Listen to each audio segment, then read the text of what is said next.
جو دعوت دین ہے اس کے جو دو پہلو ہیں، امر بالمعروف اور نہی عن المنکر، دونوں کو اجاگر کرنا، اس پر بات کرنا بڑا ضروری ہے۔ جھوٹے کو جھوٹا کہنا بھی ضروری ہے اور سچ کا ساتھ دینا بھی ضروری ہے، اور سچ بات کرنا بھی ضروری ہے۔ اور ایسے ہی اگر کوئی سچ ہے اور جو میرے اندر عیب ہے اور اگر کوئی اس کی نشاندہی کرتا ہے تو ہمیں اسے بھی کھلے بندوں قبول کرنا چاہیے۔ ایسا نہیں ہے کہ اگر کوئی ہماری تعریفیں کرتا جائے اور فضیلتیں بیان کرتا جائے، حور و غلمان کے قصے سناتا جائے، نین نقشہ اسی کو ہی وہ کرتا جائے، اور جناب حوروں کا میک اپ کیسا ہوتا ہے، ان کی جھنجھار کیسی ہوتی ہے، جناب ان کے دوپٹے کیسے ہوتے ہیں، ان کا حسن، یہی ساری چیزیں نہیں ہیں۔ بے شک یہ موجود ہیں، مگر اس کے ساتھ ساتھ جہنم سے بھی بچنا ہے بھائی۔ اس کے علاوہ جن چیزوں سے ڈرایا گیا ہے، جھوٹ ہے، دغا ہے، فریب ہے، قتل ہے، زنا ہے، اور فریب والدین کی نافرمانی ہے، اور اس سے بھی ہم نے بچنا ہے اور اپنے اعمال کے اندر وہ پختگی لانی ہے۔ تو اس سلسلے کو ہم نے آگے بڑھانا ہے۔ تو ہمارے ساتھ آج نامور روحانی اور دینی اسکالر موجود ہیں۔ میں آپ سے گزارش کروں گا کہ ہمارے ہاں اہل سنت میں لوگ عقیدہ کی بات تو کرتے ہیں، مگر عقیدہ ہے کیا؟ اور دوسری بات یہ ہے کہ بھئی عقیدے کو پختہ رکھنے کے لیے کون سا عمل کریں؟ کتاب پڑھیں، بزرگوں سے رابطہ رکھیں، اور اگر کتاب پڑھیں تو کون سی؟ بسم اللہ والحمدللہ والصلاة والسلام علی رسول اللہ صلی اللہ علیہ وسلم۔ نوری صاحب، یہ آپ نے جو آج بات کی ہے بالکل درست بات کی ہے کہ عقیدہ کے حوالے سے ہمیں خبر ہونی چاہیے کہ عقیدہ ہے کیا۔ اس کو اگر سادہ لفظوں میں بیان کر دوں تو میرا خیال ہے زیادہ موزوں اور مناسب رہے گا کہ جن چیزوں پر ایمان لازم ہے، ضروری ہے ایک مسلمان کے لیے، ایک مومن کے لیے، ان پر ایمان زبان سے نہیں، تمہارا دل اور تمہارا وجود اس کی ساتھ تصدیق کر رہا ہو۔ ان عقائد اور ان عقائد کے ساتھ جب ہم اپنے عمل سر انجام دیتے ہیں تو ان اعمال کے اندر اللہ پاک برکت بھی ڈالتا ہے، خشوع و خضوع بھی نصیب ہوتا ہے، لذت بھی نصیب ہوتی ہے، اور ان میں روحانی مدارج بھی طے ہوتے ہیں اور اللہ کا قرب بھی حاصل ہوتا ہے۔ یعنی بندہ شعوری مسلمان بنے، اور شعوری مسلمان بننے کے لیے لازم ہے کہ عقیدہ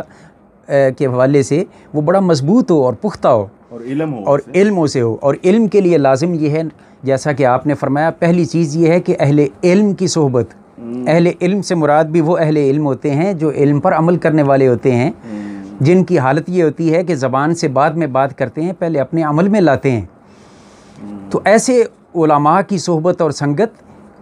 اور ان کی معیت میں رہنا، یہ ایمان عقیدے کو بھی مضبوط کرتا ہے اور عمل صالح کی ترغیب بھی دیتا ہے، اور برے اعمال سے بچنے کی توفیق بھی اسی صحبت اور اسی کی برکت سے مل جاتی ہے۔ اور کچھ لوگوں کو اگر یہ سوسائٹی نہ میسر ہو یا علماء کے بزرگوں کے ساتھ بیٹھنا، تو وہ کتاب کون سی پڑھیں اور کون سی کتاب ہر گھر میں ہونی چاہیے، اور اس کا کون سا پورشن ہے یا کون سا حصہ ہے، اس حوالے سے بھی وہ۔ اب اس میں تو کتابوں کو اگر ہم کریں گے تو بہت لمبی بات ہو جائے گی۔ بنیادی طور پہ آج چلو میں 2 کتابوں کا تذکرہ کر دیتا ہوں کہ وہ ہر گھر میں ہونی بھی ضروری ہے اور ہر مسلمان کو اس کا مطالعہ رکھنا بھی ضروری ہے۔ اور یہ ایک تو ہمارے بر صغیر میں بہار شریعت کے نام پہ بہت خوبصورت کتاب ہے۔ یقین جانیں کوئی مسئلہ ایسا نہیں جس کو انہوں نے چھوڑا ہو اور ڈسکس نہ کیا ہو اور شریعت کی روشنی میں اس کا حکم نہ بتایا ہو۔ یہ ہر گھر کی زینت ہونی چاہیے، اور اس میں خاص طور پہ ابتدا میں عقائد کا جو باب ہے اس کو تو ازبر کر لیں، یاد کر لیں، اور اس کو اتنا محفوظ کر لیں کہ اس سے پھر قدم ڈگمگانے نہ پائیں، اور پھر آگے مسائل کی طرف جو بھی مسئلہ پیش آئے تو ایک مفتی آپ اپنے گھر میں رکھ لیں، اور بہار شریعت کی صورت میں وہ آپ کے گھر میں واقعتاً شریعت کی بہار آ جائے گی۔ اور دوسرا کام میں اگر نہ ذکر کروں تو یہ بخل بھی ہوگا، بددیانتی بھی ہوگی۔ ویسے تو فتاوی رضویہ کا بر صغیر میں بہت بڑا نام بھی ہے، کام بھی ہے، اور اعلیٰ حضرت عظیم البرکت مولانا احمد رضا خان رحمۃ اللہ تعالیٰ علیہ انہوں نے کمال کا کام کیا ہے، مگر وہ اتنا ضخیم ہے کہ شاید ہر گھر میں وہ نہ پہنچ سکے یا ہر ایک کی رسائی وہاں تک نہ ہو سکے، تو انہی کے اسی نہج پہ چلتے ہوئے میں سمجھ یہ گزارش کروں گا کہ ہم تو یا عوام یہی سمجھتے ہیں کہ اعلیٰ حضرت نے شاید صرف نعتیں ہی لکھی ہیں، یا جو حالانکہ ان کی نعتیں بھی سبحان اللہ وہ کمال ہیں، اور یا بہت سارے عوام سمجھتے ہیں کہ یہ جو ہم جمعے پہ پڑھتے ہیں مصطفیٰ جان رحمت پہ لاکھوں سلام، شمع بزم ہدایت پہ لاکھوں، ہم سمجھتے تھے یا عام لوگ بھی یہی سمجھتے ہیں کہ شاید یہی ان کا کلام ہے۔ اس کا مطلب یہ فتاوی رضویہ جو یہ اس سے بڑا کام ہے۔ فتاوی رضویہ نوری صاحب یہ بہت بڑا کام ہے، اس کے اندر آپ کو سائنس کے سبجیکٹ بھی ملیں گے۔ اللہ اکبر۔ اس ایسے تو نہیں ڈاکٹر عبدالقدیر خان جیسا شخص وہ نامور سائنسدان کہہ اٹھا کہ میری نظر میں امام احمد رضا بہت بڑے وقت کے سائنسدان ہیں، اور ڈاکٹر اقبال جیسا شخص نے وقت کا ابو حنیفہ کہے تو کوئی بات تو تھی۔ کوثر نیازی جیسی شخصیت وہ یہ کہہ اٹھے کہ میں جب تک اعلیٰ حضرت مولانا احمد رضا خان کو نہیں پڑھا تھا اور کسی مجبوری کی وجہ سے نہیں پڑھا تھا، تب تک میں سمجھتا تھا ایک شاعر ہیں، مگر جب سے میں نے انہیں پڑھنا شروع کیا تو میں نے سوچا کہ میں تو ابھی علم کے کنارے پہ ہوں، سمندر تو ابھی آگے امام احمد رضا کی تصانیف کی صورت میں ہے۔ بر صغیر کے اندر اللہ اور اس کے رسول کی عطا سے امام احمد رضا ایسی شخصیت کے طور پر ابھرے ہوئے ہیں کہ جنہوں نے پوری ملت کے ذمے جو قرض تھا اس کو انہوں نے ادا کیا،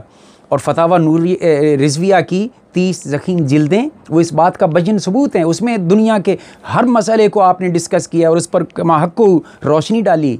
اور اسی نہج پہ کام کرتے ہوئے ہمارے جد امجد، ہمارے نانا جان حضرت سیدی فقیہ اعظم حجت الاسلام والمسلمین حضرت مولانا محمد نور اللہ نعیمی اشرفی قادری نور اللہ تعالی مرکزہ محدث بصیر پوری، جن کا مرکز علم دارالعلوم حنفیہ فریدیہ بصیر پور شریف کی صورت میں آج بھی ہمارے سامنے ہے اور آپ کے جانشین اس کی سرپرستی فرما رہے ہیں، ان کا کام کیا ہوا اسی نہج پر فتاوی نوریہ، جس میں کچھ جدید مسائل کو بھی داخل کیا گیا، لاؤڈ سپیکر، خون کے عطیہ دینے کا اور دیگر ایسے مسائل، جہاز اور ٹرین میں نماز پڑھنے کے حوالے سے، اس میں تو فتاوی نوریہ یہ 6 جلدوں میں ہے، اور یہ کام اس میں چھٹی جو 5ویں جلد ہے اس کے اندر عقیدے کے حوالے سے بہت زیادہ مواد موجود ہے۔ تو احباب سے درخواست یہ ہے کہ اگر ہو سکے اور ممکن ہو سکے تو یہ سیٹ بھی اپنے گھروں میں رکھیں، یہ آپ کے لیے، آپ کے بچوں کے لیے، آپ کے دوستوں کے لیے بہت بڑا تحفہ ہوگا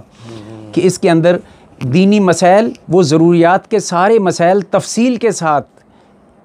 وہ سارے مسائل تفصیل کے ساتھ، اور تفصیل ہی صرف نہیں دلیل کے ساتھ موجود ہیں، وگرنہ بر صغیر کے فتاوی جات کی پہلے تو یہ حالت تھی نا کہ ایک سوال ہوتا تھا کہ کیا یہ جائز ہے، تو جواب میں ہوتا تھا کوئی مذائقہ نہیں اور کوئی اس پہ دلیل نہیں۔ یہ پیچھے فتاوی کی تاریخ بر صغیر کی یہی بھری پڑی ہے۔ یہ سلام ہم کرتے ہیں امام احمد رضا کی عظمت کو کہ جنہوں نے پہلی بار اس کو دلیل کی روشنی میں ہر فتویٰ کو تحریر کیا، اور اس کے بعد پھر اسی نہج پہ حضرت نانا جان حضرت سیدی فقیہ اعظم رحمۃ اللہ تعالیٰ علیہ نے فتاوی نوریہ میں، آپ اٹھائیں گے سوال اگر 4 سطروں کا ہے تو جواب 4 صفحوں سے کم نہیں ہوگا۔ کئی ایسے مسائل ہیں جن پر مستقل رسائل ہیں اور کئی صفحوں پر محیط ہیں، مگر اللہ حضرت کے فیضان کے باعث یوں کہہ سکتے ہیں کہ آپ کا بھی یہی وجدان کہتا ہوگا کہ جس سمت آ گئے ہو سکے بٹھا دیے۔ اللہ پاک جل